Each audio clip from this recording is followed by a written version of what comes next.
एक समय की बात है। दोपहर का समय था। गांव के स्कूल की छुट्टी होने वाली थी। बच्चे अपना अपना सामान समेट रहे थे। तभी चार दोस्त सोनू, मोनू, गोलू और पिंटू पिछले बेंच पर बैठकर अपने बातें कर रहे थे। तभी चारों में से एक दोस्त मोनू बोला, अरे तुम लोगों ने वो शमशान घाट वाले पिछले घर का नाम सुना है? उस घर का नाम बहुत ज़्यादा फेमस है हॉरर करके। और तुम लोगों ने उसको कभी देखना चाहा है? मैंने तो आज तक नहीं देखा भाई। और वो देखने में कितना मस्त लगता होगा यार। तभी दूसरा दोस्त गोलू बोलता है, कौन सा घर? वो पुराना काला सा घर जिसकी दीवारों पर बेल की टहनियाँ सी चढ़ती जा रही हैं। भाई वो घर श्रापित भूतिया जो गलत से गलत हो सकता है वो घर है वो। भाई उस घर में मेरी दादी ने से जाने में साफ इनकार कहा है और कहा है कि उस घर में चुड़ैल रहती है और अगर हम लोग वहां गए तो वो हमें उठाकर अपने साथ ले जाएगी। मेरे को तो नहीं पसंद उस घर की तरफ भी देखना। मैं और मेरे पापा एक दिन बाइक से जा रहे थे। उस घर में सफ़ेद साड़ी वाली औरत दिखी। तभी मेरे पापा ने तो ऐन जोर से बाइक भगा ली। हम तो बच गए। तुम लोग वहाँ मत जाना भाई। और ये मजाक नहीं, सच की बात है भाई, सच की, मानो चाहे ना मानो। तभी मोनू बोला, हाँ भाई, मेरे चाचा भी बता रहे थे कि उस घर में रात में समय अजीब अजीब सी आवाज़ें आती हैं और कभी कभी तो दोपहर के समय या शाम के समय में सफ़ेद साड़ी वाली औरत दिखाई देती है। यार आखिरकार वो औरत कौन होगी? उसकी ऐसी क्या मजबूरी होगी जो वो इतना सुनसान से बंजर से घर में रहती है? और वो खाती क्या होगी यार? सोचने वाली बात है ना। वैसे भाई एक बार तो वैसे वहाँ जाना बनता है, क्या बोलते हो? तभी सोनू नाम का लड़का बोलता है, अरे छोड़ ना यार, गांव के लोग हर पुराने घर की भूतिया बातें बना देते हैं। यार ऐसा कुछ होता है क्या कि सफ़ेद साड़ी वाली औरत अजीबोगरीब आवाज़ें? अरे चूहा, कुत्ता, बिल्ली ऐसे सुनसान घर में तो रहेंगे ही और ऐसे रहेंगे तो आवाज़ तो आएगी यार। इसमें डरने वाली क्या बात है? और रही बात सफ़ेद साड़ी वाली औरत की, वो तो सब भ्रम फैला रखा है लोगों ने। ऐसा सब कुछ नहीं है, अंधविश्वास है ये सब। भूत प्रेत कुछ नहीं होता असलियत में। तुम लोग भी ना इतने निडर होकर मेरे साथ रहकर ऐसी ऐसी बातें करने लग गए। छी। चौथा दोस्त थोड़ा डर कर बोलता है, नहीं भाई ये सच बात है। मेरी दादी ने खुद मुझसे उस घर के बारे में बताया था। उस घर में कई साल पहले एक पूरा परिवार रहता था।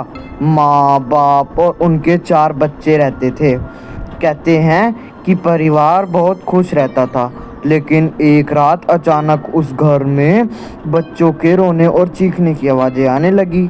गांव वालों ने सोचा कि शायद घर में कोई झगड़ा हो रहा होगा, इसलिए किसी ने ध्यान नहीं दिया। लेकिन अगली सुबह जब लोग वहां पहुंचे तो घर में दरवाज़ा खुला हुआ था और सामने सामान वैसा ही रखा हुआ था। चूल्हे पर खाना पड़ा था, मगर घर का परिवार में एक भी सदस्य नहीं था। ये कोई अजीब बात है ना? मेरे को भी बड़ी अजीब लगी थी जब मैंने सुनी ये। सबसे अजीब बात तो भाई ये है कि उसमें उन घर के साइड में कोई भी पैरों का निशान ही नहीं मिला। तीनों कुछ पल चुप हो गए। तभी गोलू बोला, रुक, पूरा परिवार गायब हो गया? मतलब कोई मिला तक नहीं उस घर का? ऐसा कैसे? तभी पिंटू बोला, नहीं, बस घर के अंदर से उस रात बच्चे के रोने की आवाज़ें आती रहती हैं और अभी भी कहते हैं कि उस घर में आज भी आवाज़ें सी आती हैं। तभी मोनू बोला, फिर आज तो भाई पता लगाते हैं कि असली माजरा है क्या। ऐसे तो यार ये डर सा बना रहेगा। सोनू बोला, क्या मतलब? हम ऐसा सब करने जा रहे हैं सही में?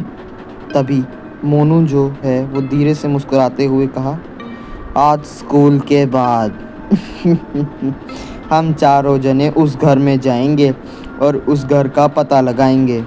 चारों दोस्तों की छुट्टी हुई। चारों ने अपने कपड़े भी नहीं बदले और उस शमशान घाट की ओर निकल पड़े। सारों के मन में बहुत ज़्यादा डर था। तभी जैसे जैसे शमशान घाट करीब आता गया, एक दोस्त बोला, भाई मुझे ना लगता है हमें वापस चला जाना चाहिए। मैंने तुम्हें कहानी सुनाई थी, जाने को नहीं कहा था। इतना बड़ा रिस्क ले रहे हैं हम लोग। मुझे लगता है मैं अपने घर वालों को बता के आना चाहिए था कि हम यहाँ जा रहे हैं। अरे बुद्धू, अभी तो घर दिखाई भी नहीं दिया, तू पहले ही डर गया। इतना मत डरा कर, चल चुपचाप से इस रास्ते पर ही चलते हैं। पिंटू बोला, चुप रहो। सुनो, तुम लोगों को कोई आवाज़ आ रही है क्या? चारों रुक गए। दूर से किसी के रोने की आवाज़ आने लगी। गोलू बोला, ये आवाज़ कैसी है? आवाज़ तो थोड़ी सी तो डरावनी सी लग रही है। पता नहीं यहाँ पर कौन रो रहा है, कौन है? तभी गोलू बोला, लगता है ये कोई शायद जानवर की आवाज़ होगी। इतना मत डरो यार, चलो आगे चलते हैं। कुछ सेकंड बाद फिर से वही आवाज़ आई। तभी एक दोस्त डर गया और बोला, भाई जानवर इतना इंसानों की तरह नहीं रोता, यहाँ कुछ ना कुछ तो गड़बड़ है। सही कह रहे थे ये लोग। तभी तीसरा दोस्त बोलता है, अरे भाई मैं तो अभी भी कह रहा हूँ, अभी भी वापस जा सकते हैं। मान लो मेरी बात, चल लो वापस। हाँ भाई, मुझे भी यही लग रहा है कि जो हमारा दोस्त कह रहा है बिल्कुल सही कह रहा है। हमें वापस चलना चाहिए, यहाँ पर रुककर बिल्कुल फ़ायदा नहीं है। तभी मोनू निडरता दिखाते हुए बोला, क्या तुम लोग डरे जा रहे हो? अरे ये तो पागल है, तू इसकी बातों पर डर गया। स्कूल में भी ये ऐसी कह रहा था कि ये हो जाएगा, वो हो जाएगा, फलान हो जाएगा, ढिमकान। कुछ हुआ? हम यहाँ तक अभी तक सेफ तो आए हैं। क्या यार तुम लोग इतना डर रहे हो? छोड़ो ना, अंदर चलकर देखते हैं उस घर में ऐसा आखिर है क्या वहाँ पर जो सब लोग इतना बात का पतंगड़ बना के बैठे हुए हैं। तीनों के मन में अब डर आ चुका था, लेकिन मोनू अभी भी डर नहीं रहा था। तभी एक दोस्त मन में सोचता है, क्या यार क्या करूं?